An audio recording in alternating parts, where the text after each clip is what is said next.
Now, where did I put it? Here it is. Welcome to the Toolbox, where we discuss the tools we utilize every day. Yours to use or toss. It's up to you. But I hope you enjoy. Hey everybody, welcome back to Tools for the Toolbox. I am Chance Burles. As you know, I have another outstanding guest with me tonight. We have, I'm going to ask the same question I always ask. Who are you, and what is your military background? Okay, so my name is Kate. I am a Navy reservist. I've been in the Navy for 14 years now, so most of that time has been on Class B and C contracts, so full-time work. I spent a few years where I was in school and a couple of years where I lived in Toronto there, just sort of working part-time, but for the most part, working full-time as a port inspection diver in the Navy. Sweet. Wandering around in the most beautiful ports in the world. Yeah, exotic Halifax Harbor. Yes, because that is such a great place to dive in. I know lots of people that have been down there. It's lovely. So it's better than it used to be, where it was like, good. If you fall in the water, go get some vaccines. But they've cleaned it up a little bit, so it's not too bad. And how long have you been a diver? So I started civilian diving a few years before I went in the Navy, just because I was going on a trip down south and I took my dive course. And then my instructor just happened to be a diver with the Navy, and she sort of told me all about it, took me to the dive unit and showed me around. And I thought it seemed like a pretty good idea to get paid to do that and join the forces. Sweet. So you said 12 years you've been in?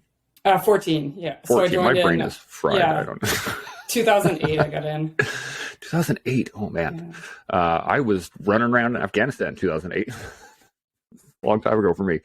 So are you planning on staying in for quite some time still? Or you want to eventually transfer out? What do you got planned? Yeah, so right now, I'm going to stay in as long as I can. I really enjoy it. I don't have anything on the outside that I would prefer to do or that I'd like to be doing. And I did spend a period of time in Toronto. So my husband got posted to Toronto. And at the time, I didn't have PLQ, so I couldn't have a recruiting position there. There were no full-time positions for a Navy reservist there. So I kind of thought I might try something else. And I worked as a personal trainer at a gym.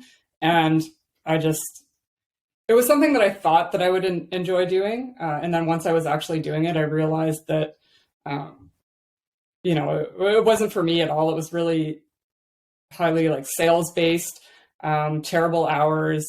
And then sort of that went south. And then after that, I sort of decided to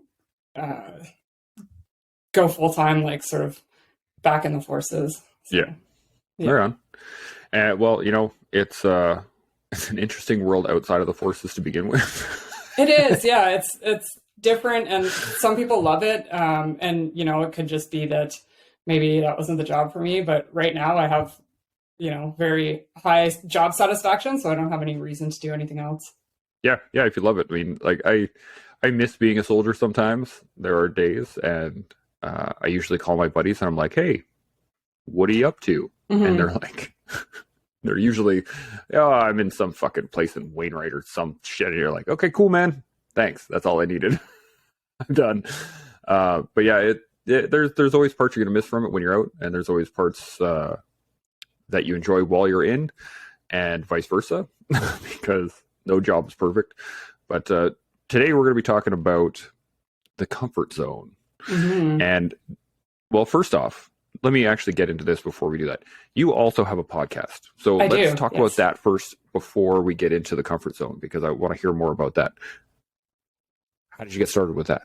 Sure. Yeah. So, and that's kind of a funny thing that leads into this comfort zone thing. I never thought that I would have a podcast. First of all, probably like many people, I can't stand listening to my own voice.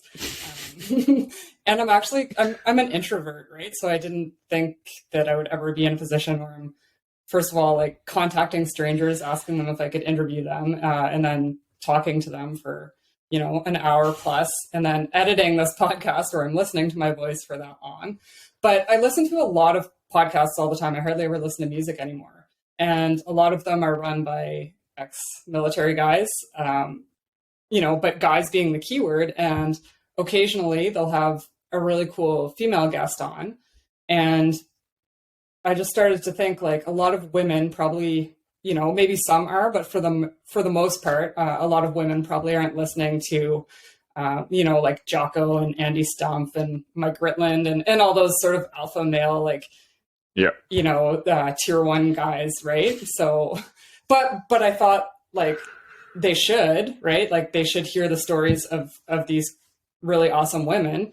So then I just kind of came up with the idea to have a podcast that would feature like just military women, who the idea is that they push their limits on and off duty. So some of them are, in the military by day and then run ultra marathons or do skydiving or whatever other kind of badass activities off duty, or some of them are in these roles in the military where they might be the only woman, or maybe they're not, but it's just a really sort of hard charging, difficult job to be doing. Yeah, no, that's a great idea. I mean, I actually, I'm in season 2 now, and I've been asked a couple of times from some of the women in my life, why do you always talk to men on your show? And I'm like, well, I don't know. Like I hadn't even really thought about it. It's just the demographic that I was speaking to, the people that I would normally hang out with and want to talk to, were other men. Mm-hmm. And not that I wouldn't talk to women, obviously. I was surrounded, let me say, by more men than I was women. But it's a totally valid point, because we all see things from our own perspectives, right? So if the majority of people talking are men, then there should be a voice at least somewhere for women. Like that 100%, you should have the ability to hear it from a similar perspective versus only hear it from the Jockos and the Andy Stumps and those people, right? Because as awesome as they are, they're like, I got a good shirt on right now. Like you know what? It's so funny because I see that you always wear that, and I also have the Jocko good shirt, but it's the one with his face on it. So I was like, oh, they probably wouldn't see it, but I thought it would be so funny if you just opened the screen and I was also wearing my good shirt. So I should have done that. Would be amazing. You could do it right now. Should I? Yeah, I'm gonna go change. Okay, I'll be back in 2 seconds. Okay. Yes. Right.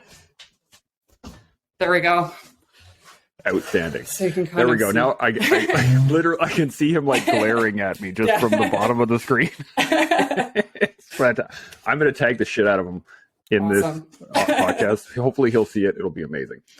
But yeah, no, I think it's a perfect idea to give the outlook from not only your perspective, but from other women's perspective as well, because I don't know.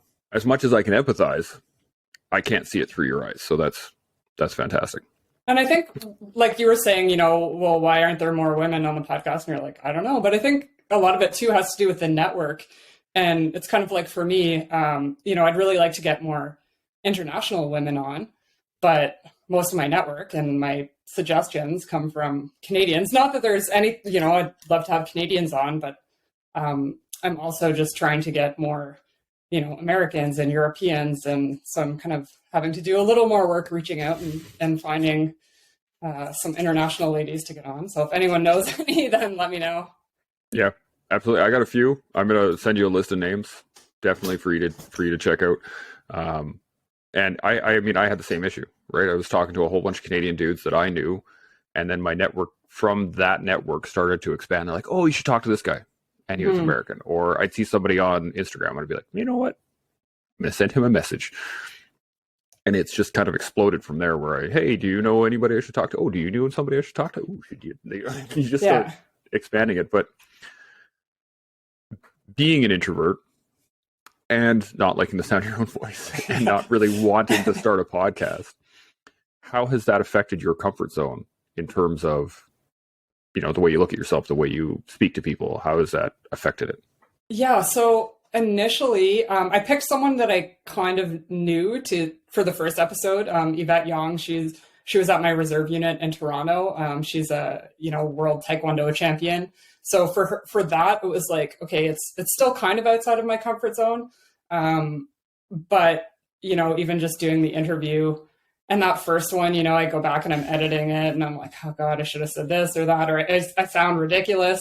I noticed the first one after everything she said, I was like, oh, that's awesome. And then I just pick up because I'm a little bit of a sort of perfectionist and a tough critic on myself too. So I was just going through all that.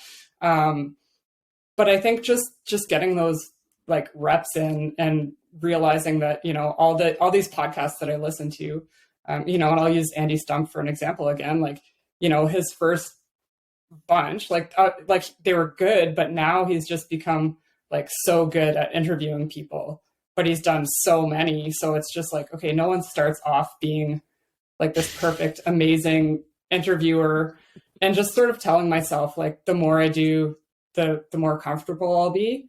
And I still get nervous, especially when it's someone, you know, like from the States who I contacted on LinkedIn or wherever, and I don't really know. I still get nervous before I do the podcast, but it's getting better a little bit. Yeah. It just takes time. Yeah, exactly. And I had the same thing. I think I listened to my first episode a little while ago, and I was like, like, looking back on it, there's a lot of things that I wish I could have known, but had I not started, I would never figure them out. And a lot of it is, you know, how to speak with the mic, how to get used to your own voice in your own ears as you're speaking, how to get used to especially the remote side of it instead of being physically in front of the person. Sometimes there's lag, sometimes there's a delay, there's lots of issues surrounding that. So it's great. I have this, there's this little motivational video I found on YouTube one day, and it's called Rise and Grind. I'll actually put a link in the show notes because it's awesome. And it's still one of those things that make you just like go at the end of it.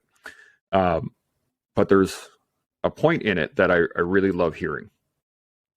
And it's saying, you know, you're not one of those people. You're the type of person that is going to be walking upriver. And the easy way is always there. All you have to do is pick up your feet. And that one line, like, hit a certain thing in my brain. I was like, ding.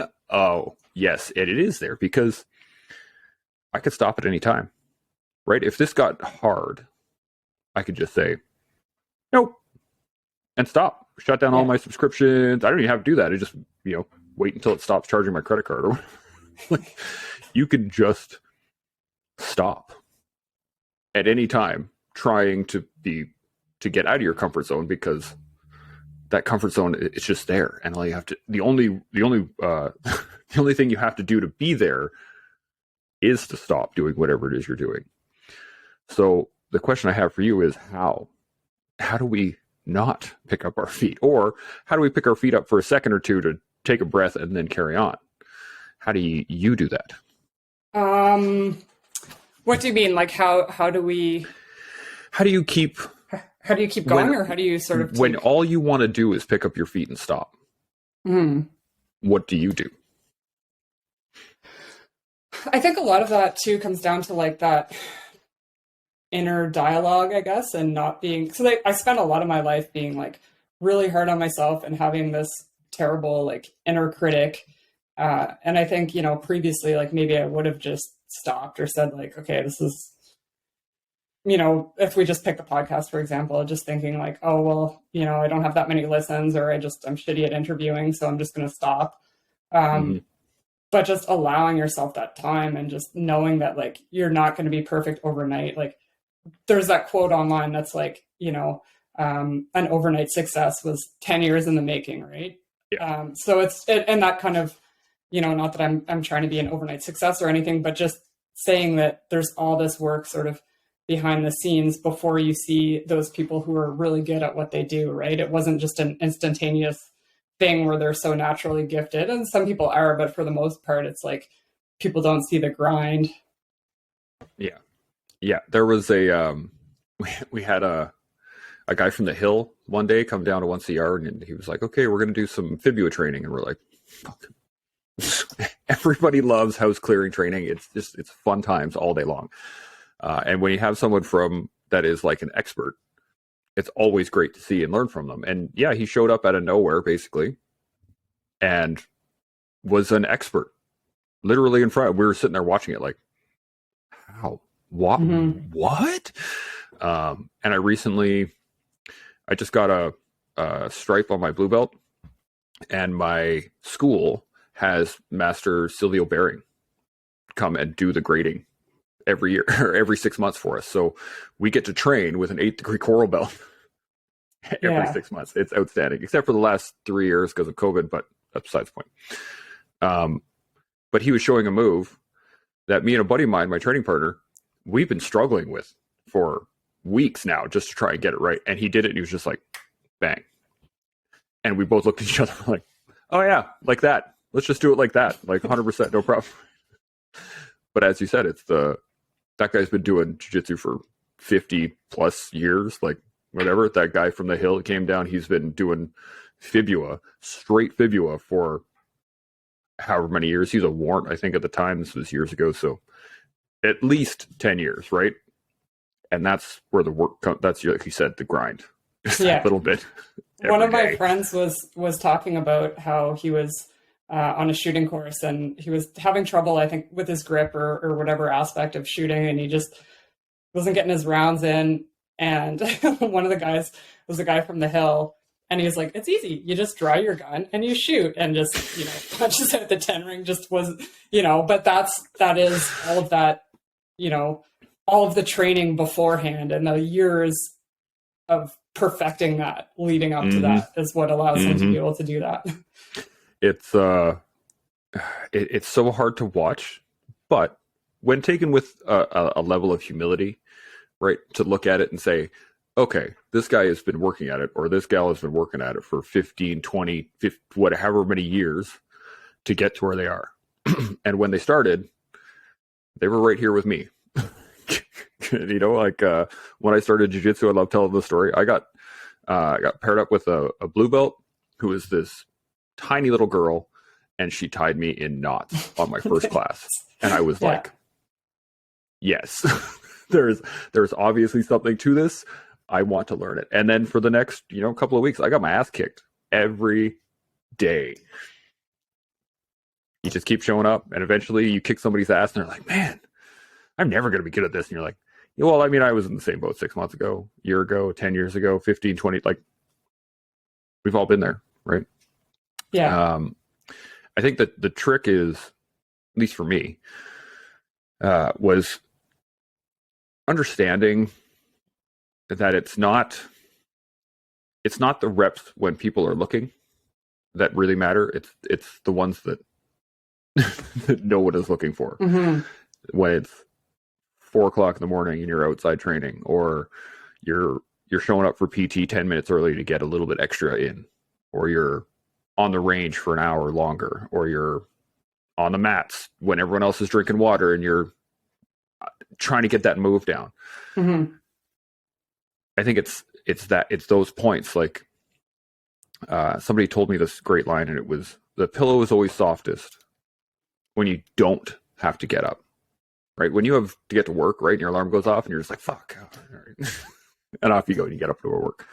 But on a Saturday at 6 o'clock, when your alarm's going off, that pillow, it's nice. Yeah. When the dog's all snuggled in and it's right. Yeah. Super comfy. But tell me, how do you use your internal dialogue? How do you use the discipline to keep working? How do you get out of bed when the pillow is just calling your name? I have discipline in a lot of things. The getting up early, I will admit, I'm not the best. Oh, I'm not an early person either. I don't mean I don't mean the literal alarm clock. I just mean the figurative one, when you don't have to go.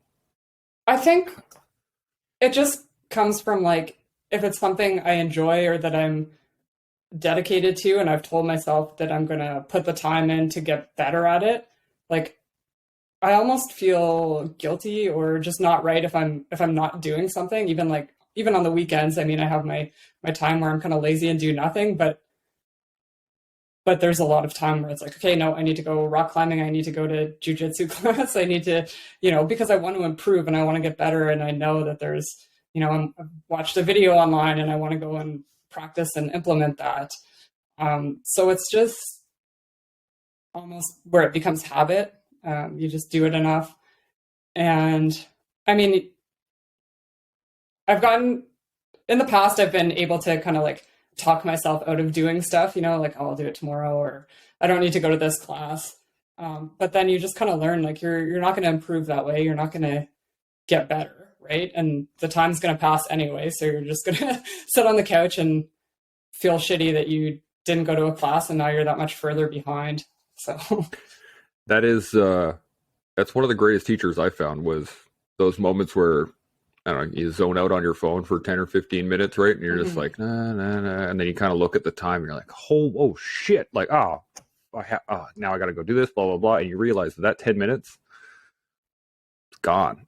You're never getting that back. It is just gone. My brother told me this a long time ago, and it really stuck with me. I don't know why. I was a teenager at that point. We were driving around doing stuff, and I was driving fast on the road rather than driving the speed limit. And he was just like, "What are you doing?" And I was like, I'm trying to make up time. He's like, "Dude, you can't make up time." Like, time just is. You either, you got it or you don't. And I was like, And at the time, I was like, fuck you, man. I have to get to so on. Whatever, you don't know. But in fact, he did know.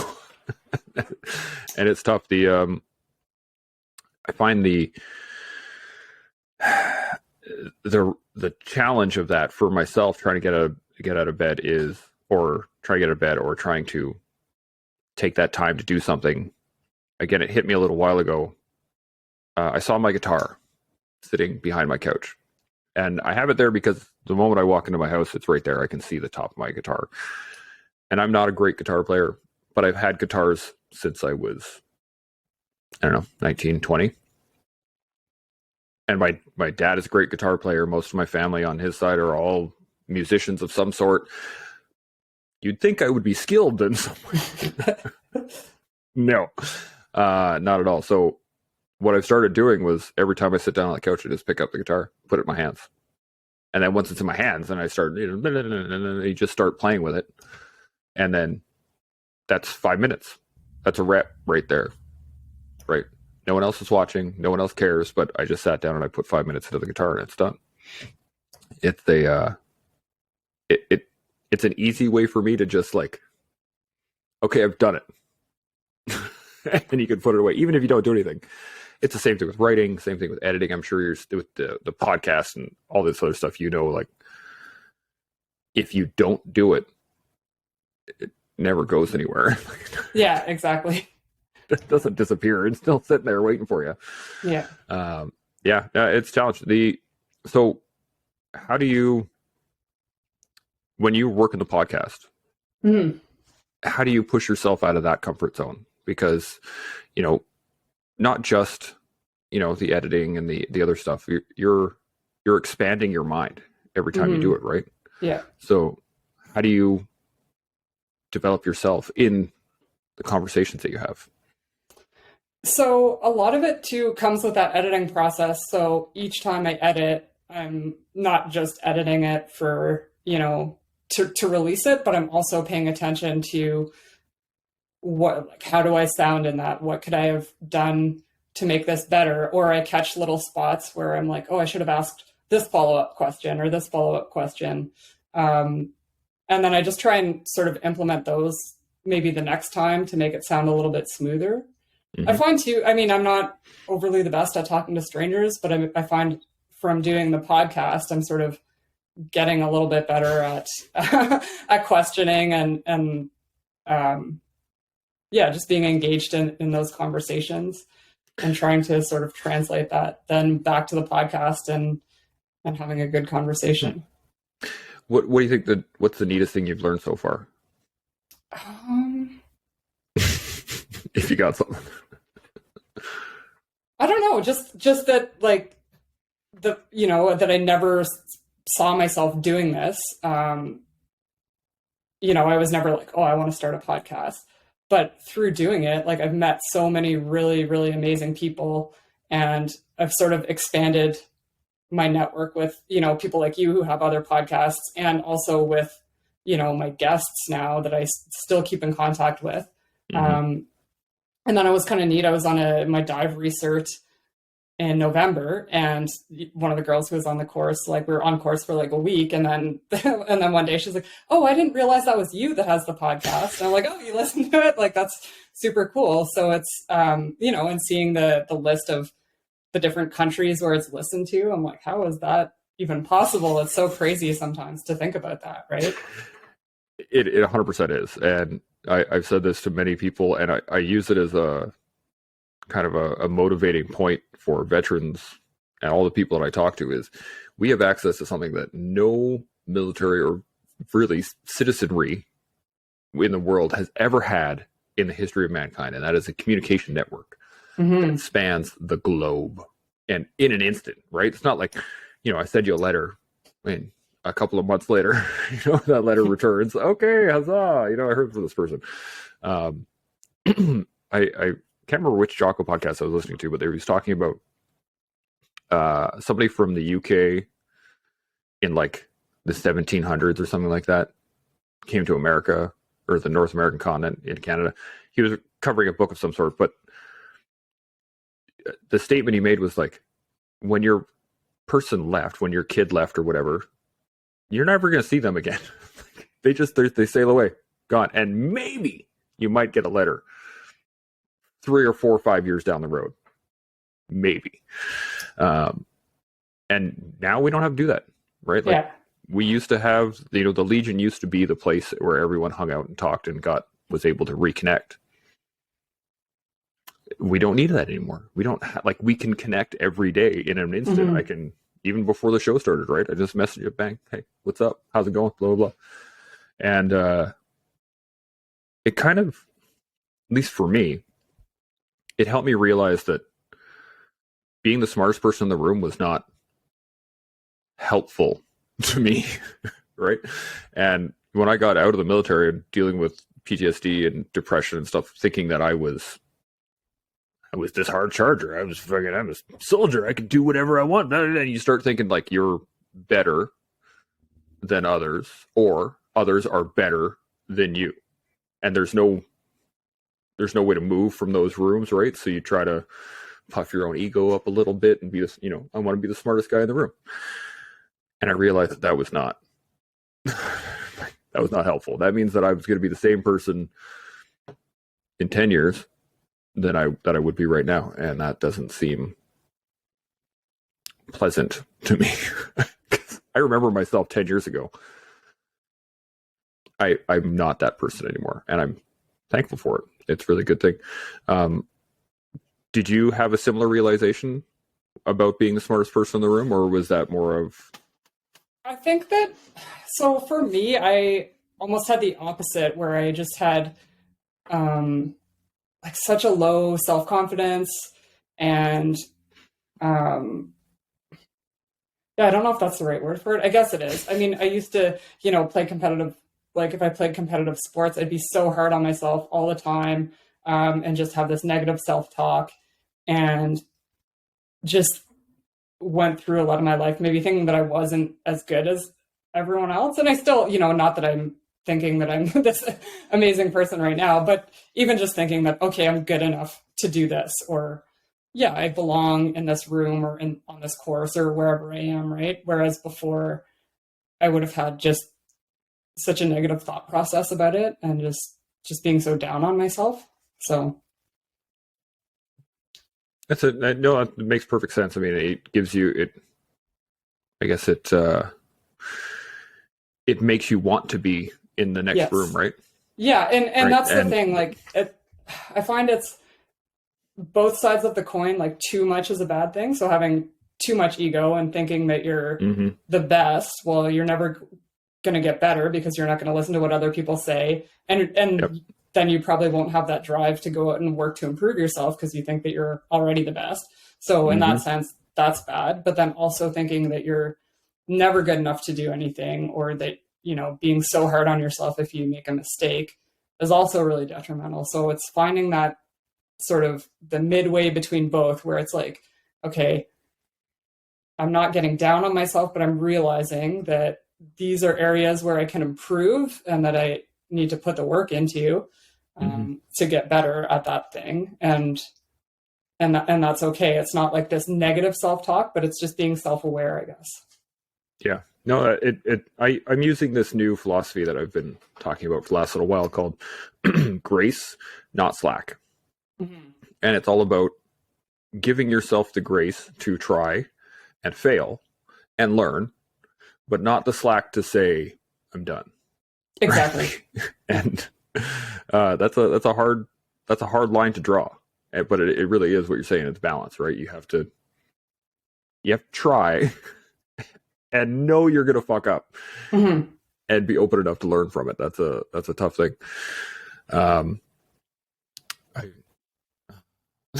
I was just going to say too, like, even because you were talking about jiu-jitsu. So I started about a month ago, and I think, I was kind of well prepared mentally just from listening to so many podcasts of people talking about jiu-jitsu. So I fully knew that, I was going to go into the gym and just not know anything and get destroyed by people smaller than me. So, and I've really enjoyed it so far. Like, I'll go and I'll just get, tapped out or twisted up like a pretzel. And that's okay. I'm not getting frustrated by it. And I'm like, oh, okay, like maybe this time against this person, I'll go like 30 seconds before getting tapped out instead of 25. Like, that's a win for me. Or just these little things, right? And just telling myself like, okay, I've only been doing this for a few weeks. Like, obviously I'm not going to be better than these people who've been doing it for months or years or whatever. Right. So I think, if I had done it maybe 10 years ago in my life, I wouldn't have gone into it with that same attitude, and maybe I would have gotten frustrated and stopped going. But at this point, it's like, okay, it's just a big learning experience. And yeah, that's a great way to put jiu-jitsu. It is a big learning experience. And I was talking to a friend of mine actually just the other day on his podcast, and he was asking about jiu-jitsu, and I was like, man, it gives you the opportunity to be in a state of panic on your terms, right? Mm-hmm. Like, you can stop the panic anytime you want and then re-engage it, or you can sit in it for a little while and just feel what that's like, and then go, okay, no, you know what, I'm going to go out this way, or I'm going to try for this. Or when we were at the symposium, I had I went up to roll with one of the black belts, and oh man, I made him work for it. That's all I can say. That's my goal. Anytime I'm going up against a higher belt, I'm like, I just need to make him work for it. Mm-hmm. Yeah. And yeah, he had me in this one position where I was kind of chicken winged, but it wasn't a submission or a tap. I was just kind of like stopped, and I couldn't move, and my gi was like over my mouth, and you're like, you're getting that feeling of claustrophobia. You're getting the feeling of suffocation. And I sat there for a second, and I was just like, I don't like this. I don't like being here. I don't want to be here. And then I was like, well, like, I can breathe. Okay. And that gave me like another second. And then it was like, and I'm not like in pain. Okay. That gave me a little second.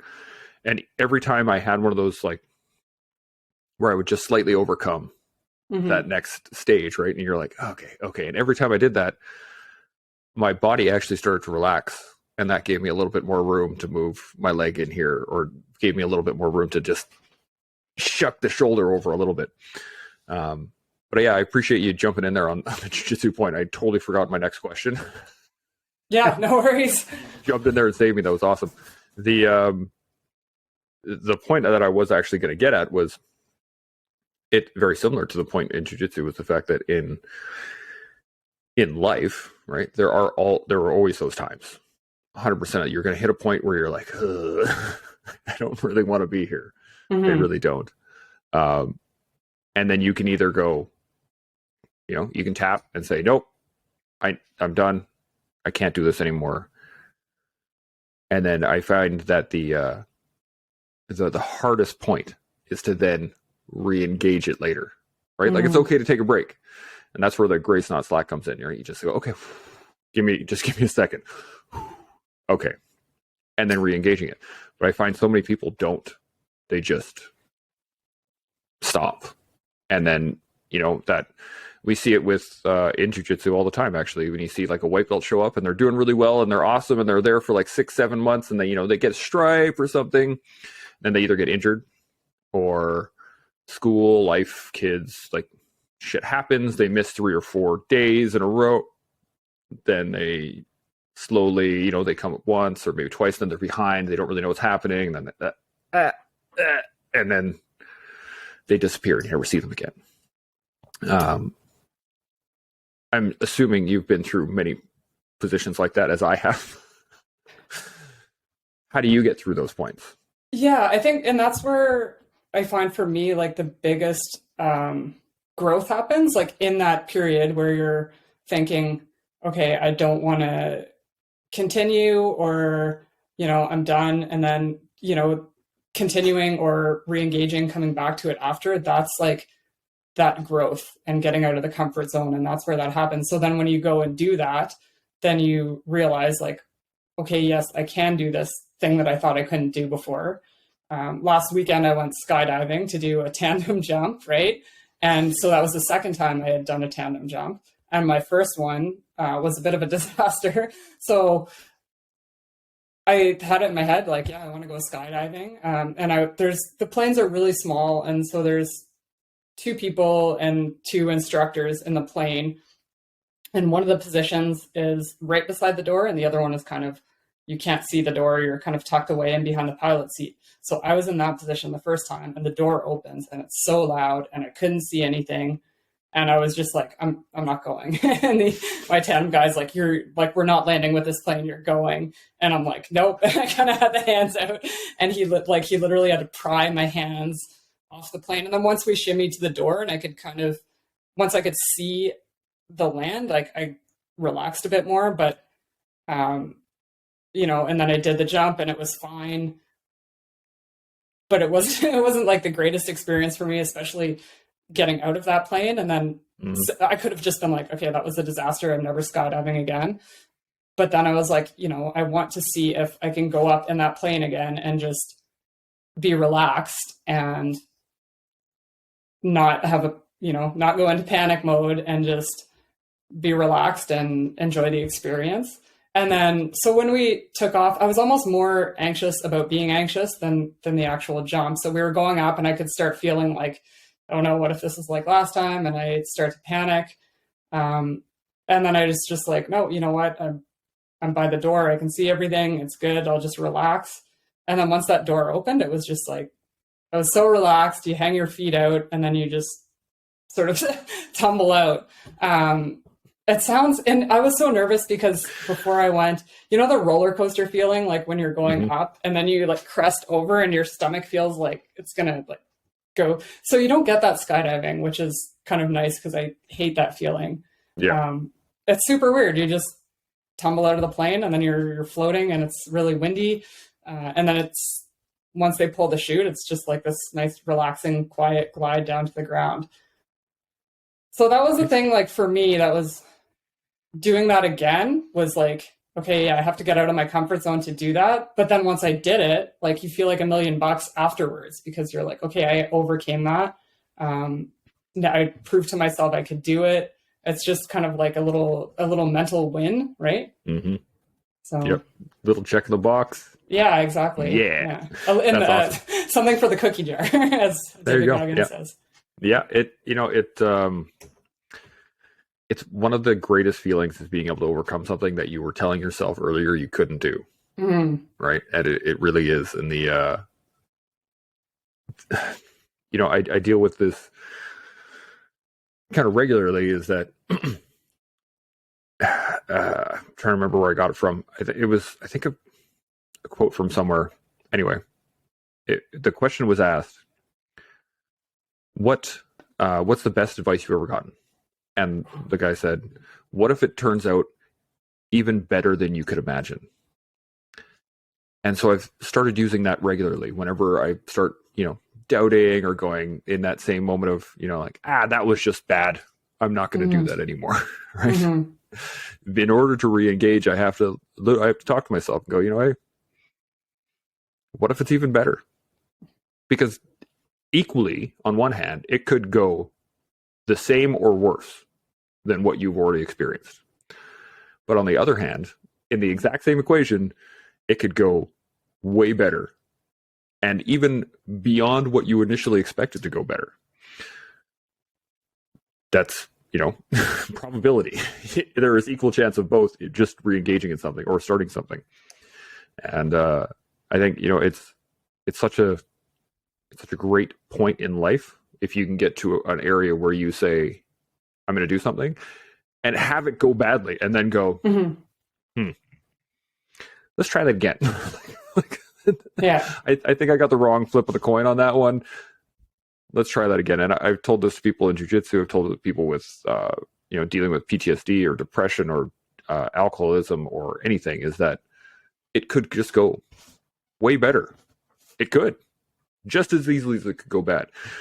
So why not take a chance? Because, doing nothing's still doing nothing.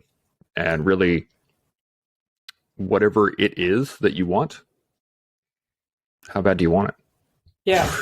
Yeah. And it's, I saw this quote the other day. It's like, this isn't, you don't get a practice life, right? It's like you get one life. So do you want to spend it just kind of doing nothing or just staying in this comfort zone? Or do you want to go out and do things that like might scare you, but then you're going to have all of these amazing experiences, right? So for me, I want to go out and sort of experience as much as possible, right? And just try all these different things and have a good time, right? Absolutely. What would be the point? There's a few things when I first got out of the military, and I had all these plans, right? I'm going to do this, and then I'm going to do that. I'm going to do these things. Cool. Do them, right? Yeah. Just begin, start. You might, I went to Olds College for a little bit to get an equine science diploma. It's supposed to be like an entrepreneurs and innovation dealio. So I figured what it was how to run a horse business. What it turned into was, here's a standard business certificate class, and you get riding lessons at the same time. And I was like, this is not what I thought it was. Right? And I gave it a whole semester or 2 semesters. Like I gave it a whole year, and I'm like, you know what? This is just it's not working. And that's okay, right? You can get to a point where you drive to a point and go, you know what? This isn't working. But what is it you want, right? I wanted to help veterans. That was the key. I wanted to start a ranch so that I could do equine therapy for vets. But the running the ranch part of it, in my mind, it's still possible, but I have to sacrifice a certain amount in order to get there. So I expand my timeline, right? Instead of having it started right now, I had originally planned to have it up and running in 2020. That would have turned out badly, right? Trying to start a business right at the beginning of the pandemic. That would have been very bad for me. Yeah. But I still want it, right? It's still there, and I'm still going to go after it. I'm still going to do what I need to do to get it. Same thing with the podcast. Same thing with, I do the Canadian Walk for Veterans. It's the same thing. Like it starts with, I want to do it. You hit a road bump. Shit. Okay. And then you got to ask yourself how bad you want it. Yeah. Right? How much discomfort are you willing to deal with in order to get what it is you want? It's a really challenge. And then the other side, or the other portion of that, is others then see you. And they see you and go, oh, well, that person has whatever, they're doing whatever. How do you, have you had any experience with that where someone is like, guess maybe haters isn't the right word, because I don't think I've ever actually encountered haters, but like, yeah, I think doubters, maybe I'm not, there's all those people on social media who are like, oh, you've made it when you have haters. But I mean, so luckily with the podcast, I haven't had anything negative, right? Like, I mean, my friends will joke and they'll be like, oh, like, are you in any danger of releasing a new episode lately, right? Because I'm not overly consistent. This is just kind of like a side passion project, right? I still work full time. And sometimes it's not as easy as I thought it would be to get guests. Sometimes people I approach are like, thank you for thinking of me, but it's not my thing. you know, and or like they just don't want the attention, or they're not interested, right? So in that sense, I think a lot of it is like almost I make up things in my head, and I've done it before when I'm on like certain military courses or whatever. I'll start thinking like, oh, this person must be thinking this about me or whatever, and it's like, well, they're probably not, but I'm just like, that's something that I've got in my head. And I've kind of realized over time that's like to stop doing that, right? Because I'm just making up these scenarios, and then that's not really what they're thinking at all. But for some reason, we get so concerned with what others think or might be thinking, and I think it's yeah. That's a hard lesson to learn too. Is that rarely, like, how often do you think about other people? Yeah, exactly. Like right? thinking smack about other people. Like, that guy is such a fucking fraud. Like, yeah, rarely, like very rarely. Yeah, unless there's reason to. Right? Yeah. Like, if someone does something really fucking stupid, you're like, that was fucking stupid. You know, that's about the amount of times I actually think about other people. But most of it is in our own head. And the best part is, like, being an instructor, I'm not thinking about that shit. I got timings to meet, right? I got to, like, we got to go here, and then you got to go here, and then we got to bring these guys over here, and then we got to go over here. Got to get this friggin' block of instruction down. Then I got to do this. And the whole time, like you said, you're having that inner dialogue, even as the instructors, looking at your recruits, or you're looking at your instructees, whatever they are at the time. They're not thinking like, while I'm giving a lesson on the C9, say, none of them are thinking, man, that Master Corporal Burles doesn't know what the fuck he's talking about. Yeah. No, they're sitting there like, holy shit, this is a lot of information. Yeah. But yeah, it's a great point, because our self-talk is very important. Very important. I mean, there was a guy that I worked with for a period, and I just had it in my head. And I mean, I'm sure he probably did think I was a piece of shit, because that's the vibe that he gave. But I let that get to me. And then anytime, like, if he was assessing me, or if we were doing anything and he was around, I would always be like, this guy thinks I'm a piece of shit. Like, but then I would mess up, and then it would be like this self-fulfilling prophecy. And then I'm like, okay, but in other situations of doing the exact same thing, if he's not around, I could crush it. But it's like, why am I letting the presence of this guy get to me, right? So it's like having to learn to not do that. It's easier said than done. But yes, very much so. The only thing that I've ever come up with in those situations is I ask myself if I would take advice from that person. Mm-hmm. And if I wouldn't, then I don't give a shit about their opinion. Yeah. And, you know, I take advice from people that I can see are good at their job, or good at whatever it is, the situation we're in, right? Outside of that, I mean, we're all just trying to make it up, right? Yeah. We're all making it up as we go along. We're all having these different experiences from a different set of... I was talking to Seb Lavoie about this recording a little while ago, and we're talking about context, but like the in terms of the imposter syndrome, yes, right?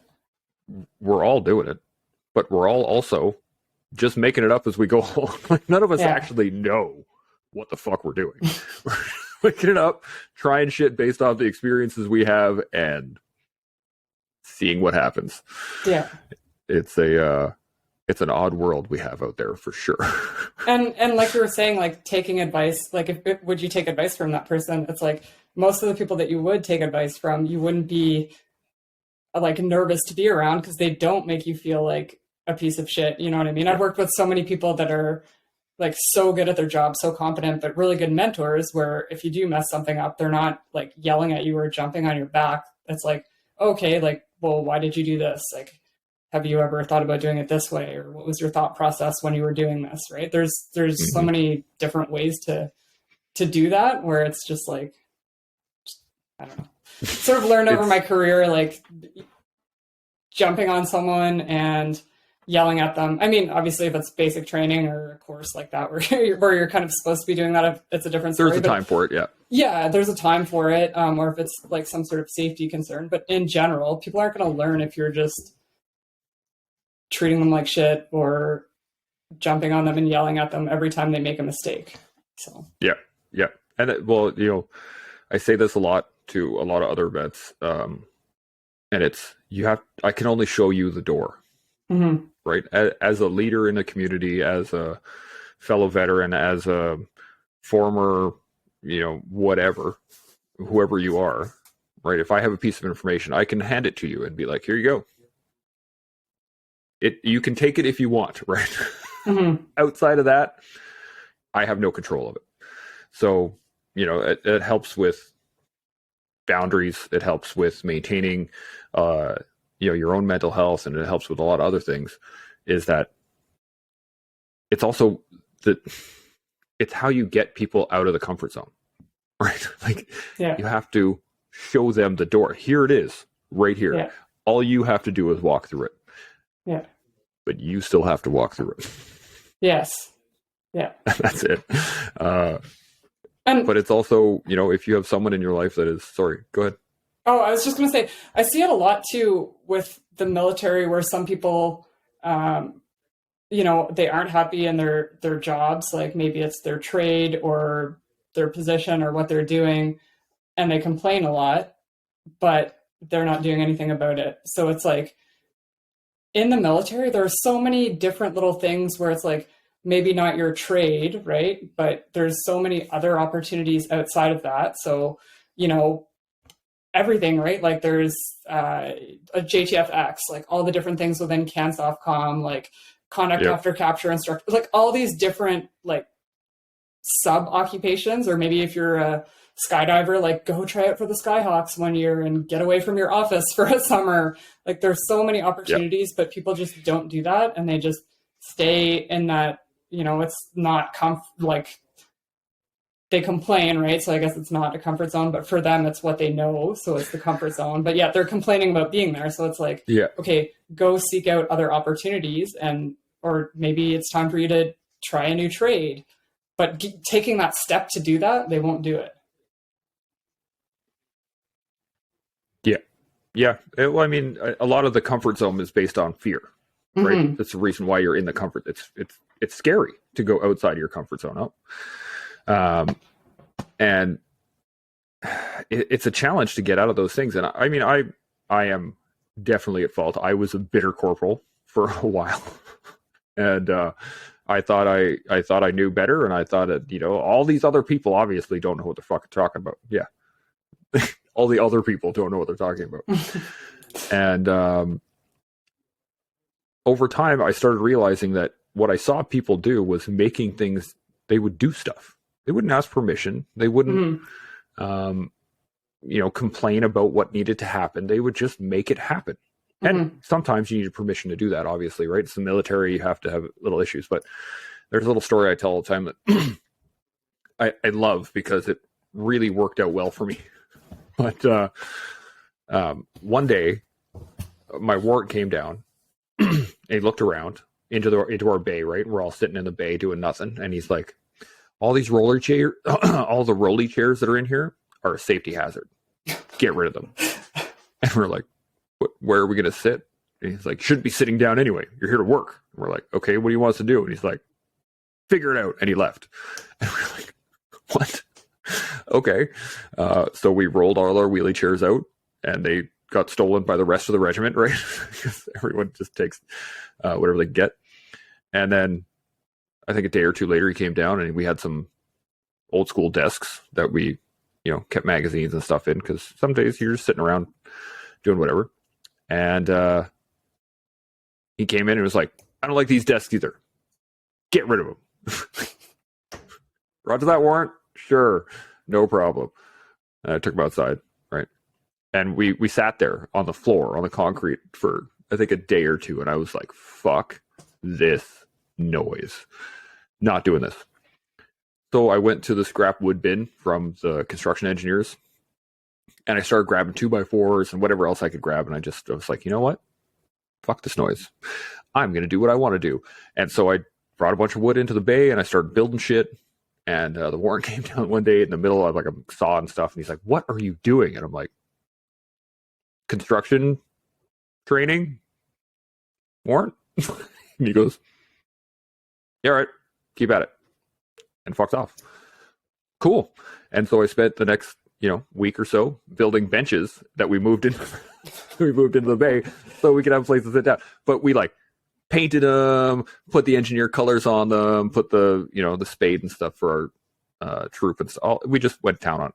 And we brought it inside. And then the look on his face when he walked into the bay after we had assembled them and put them inside, he just like looked at me, looked at the benches, kind of shook his head, and he walked out. I was like, sweet. So I just, I spent a week building shit because I didn't want to sit around doing nothing. Yeah. And then, but sometimes that's what it takes, right? Sometimes it takes you just saying, nope, not doing this anymore. Yeah. The question, or I was going to get into this earlier before I got to the story. The story kind of derailed me a little bit. No worries. Yeah. Was we were talking about showing other people the door, right? Mm-hmm. And I think what you're doing with the podcast is just that, right? You are showing others in the community that it's okay to talk. That's the big one, right? Like Mm-hmm. your experiences and you as a person are valid, and people should hear about them. That's one of the reasons why I like doing the podcast, because I want to hear other people's stories. It helps me, but it helps everybody else too. And I really wanted to tell you how much I appreciate it, because when I got asked why I didn't speak to more women about on the podcast, I think I didn't have an answer, right? I just, and what you're doing is exactly what needs to be done. So I think what you're doing is awesome, and you should keep it up. But we've been rolling for just a little bit over an hour right now, and I was gonna I can't thank you enough for being on here. It's been an awesome conversation. If anybody would like to find you, follow you, social media wise, how would they do that? Yeah, so I have an Instagram page at Shoot Like a Girl Podcast. Let me double check and make sure that's it. Yeah. Double check that. I was like, is it just at Shoot Like a Girl Podcast?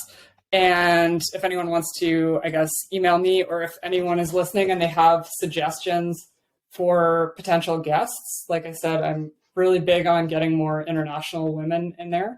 Just Shoot Like a Girl Podcast at gmail.com. And also the podcast is on like Apple Podcasts and Spotify and everything else. Yeah, everywhere that podcasts are found. Mm-hmm. Is it just military, veteran, or civilian as well? First responder, or is it just whatever? So right now it's just like military women or veterans, but I've been kind of toying with the idea of maybe having first responders as well, because I know there are definitely some badass like police and firewomen out there. Mm-hmm. So I'm not too sure yet if I'm going to go that route. But yeah, for now, just military current members and former members. Right on. Awesome. Is there any points or anything you can think of that we didn't quite hit in the comfort zone? Any final words? No, just final words. Final pieces of wisdom. That sort of cliche quote on Instagram that, nothing ever grows in the comfort zone, right? So to maximize that growth and just get the most experience out of life, just get out of that comfort zone. Yeah, I couldn't agree more. I think it is something we all have to learn. Some people will learn it early, some people learn it late, but you got to learn it through experience. Mm-hmm. And I found everyone's got a rock bottom moment, right? Mm-hmm. And that usually spurs some forward movement, some growth. Yes. If they want to get better or not hit that rock bottom again. But yeah, I can't thank you enough. It has been an outstanding time chatting with you. And, awesome. I look forward to your next podcast with possibly the women that I'm going to send to you. Send them over. And thank you so much for having me. I'm not really used to being on the other side of it. So again, even this is outside of my comfort zone for today. But this was great. Thank you. Oh, it's my pleasure. And I think Jocko has one last thing to say to everybody. You can say good. Yeah. I like how it's good. I guess my camera's reversed now. So, because he always says, like, with this t-shirt, he's like, that's not for me, that's for you. So when you look in the mirror, it says good. So now my webcam is reversed so everyone can see it. I had the same issue. I spoke to Jason Gardner on here as well. And, and I was like, I got my good shirt. And he's like, is that official? Because it doesn't look... And I'm like, it's reversed, man. I swear. I got it. It's got the tag. There are so many fake copycat ones on the internet. So yeah, it's crazy. Okay. Well, thanks again. I really appreciate it. We'll talk to you soon. Sweet. That concludes this episode of The Toolbox. I really appreciate y'all listening. It has been my pleasure bringing you this awesome guest. If you like what you heard, please like, share, subscribe, and do all that awesome stuff. And I hope you can use some of the information that was offered. To all those putting on the line every day, first responders, military, veterans, civil servants, you guys are keeping us safe and keeping the country running. I really appreciate y'all. Hope to see you next time. Till then, stay open, stay humble, and stay focused. Shalom.